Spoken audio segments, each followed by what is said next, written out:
اعوذ باللہ من الشیطان الرجیم، بسم اللہ الرحمن الرحیم۔ میرے چینل کے ناظرین السلام علیکم، امید کرتی ہوں کہ آپ سب لوگ خیریت سے ہوں گے۔ ایک دفعہ حضرت موسیٰ علیہ السلام کو اللہ نے ایک شخص کے پاس بھیجا جو سب سے چھپ کر اللہ کی عبادت میں مشغول تھا۔ نبی اللہ نے دیکھا کہ وہ بندہ اللہ سے اپنے گناہ کی معافی مانگ رہا ہے، استغفار کر رہا ہے۔ اس شخص کی حالت بہت خراب تھی اور جسم کے ایک جگہ بیٹھے رہنے کی وجہ سے جسم گلنے لگا۔ تھوڑی دیر میں موسیٰ علیہ السلام نے دیکھا کہ ایک پرندہ کچھ دیر میں وہاں اپنی چونچ میں پھل لے کر آتا اور عبادت میں مشغول اس انسان کے منہ میں وہ پھل ڈال کے چلا جاتا۔ جب اس آدمی کو نبی اللہ کی موجودگی کا احساس ہوا تو اس نے پوچھا، تم کون ہو اور کیسے میری پوشیدہ جگہ کا علم ہوا؟ موسیٰ علیہ السلام نے بتایا کہ میرا نام موسیٰ ہے اور اللہ نے مجھے تم تک آنے کی راہ دکھائی ہے۔ وہ بولا، میں نے ایک گناہ عظیم کیا تھا اور 35 سال سے اس کونے میں چھپ کر اللہ سے توبہ کر رہا ہوں۔ اللہ نے یہ پرندہ میرے رزق کا ذریعہ بھی بنایا ہوا ہے۔ آپ تو کلیم اللہ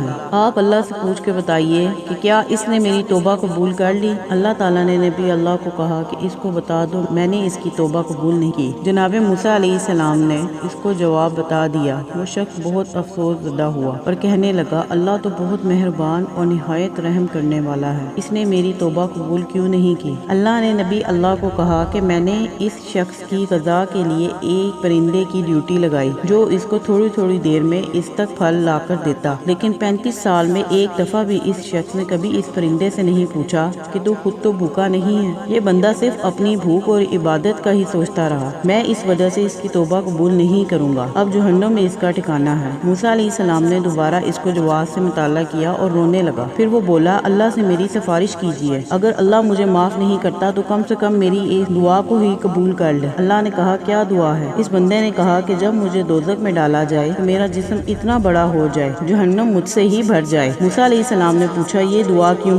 اس نے کہا، میں تو جہنم ہی جا رہا ہوں، اگر جہنم بھر گئی تو دوسرے لوگ تو بچ جائیں گے۔ اللہ نے کہا، اس کی دعا قبول نہیں، اس کی دعا قبول ہو گئی۔ موسیٰ علیہ السلام نے سوال کیا۔ اللہ نے کہا، موسیٰ میں اس کی توبہ ایک پرندے سے اس کی خود غرضی کی وجہ سے قبول نہیں کر رہا تھا، اب تو سب انسانوں کے لیے یہ انسان سوچ رہا ہے، میں کیسے اس کی توبہ قبول نہ کروں؟ اس کی توبہ قبول ہو گئی اور اب یہ جہنم میں نہیں جائے گا۔ اللہ کی مخلوق کے ساتھ برائی نہ کریں، ورنہ تو نماز، نہ روزہ، نہ حج اور نہ ہی مسلمان ہونا کسی کام آئے گا۔ رزق حرام عموماً کسی دوسرے کا حق ہی ہوتا ہے، اگر چھوڑنا مشکل ہے تو سچے دل سے اللہ سے مدد مانگیے اور ضرور پاکے حلال رزق کا راستہ دکھائیں گے اور انشاءاللہ پہلے سے زیادہ رزق عطا کریں گے۔ میرے چینل کے ناظرین، آج جو میں نے آپ کو انفارمیشن دی ہے، امید کرتی ہوں کہ آپ کو بہت اچھی لگی ہوگی۔ اگر آپ کو اچھی لگی ہے تو میرے اس چینل کو لائک کریں، شیئر کریں اور سبسکرائب کریں اور میری باتوں پہ ضرور عمل کریں۔ دوسروں کا خیال رکھیں۔ ملتے ہیں نیکسٹ ویڈیو میں۔ اللہ حافظ۔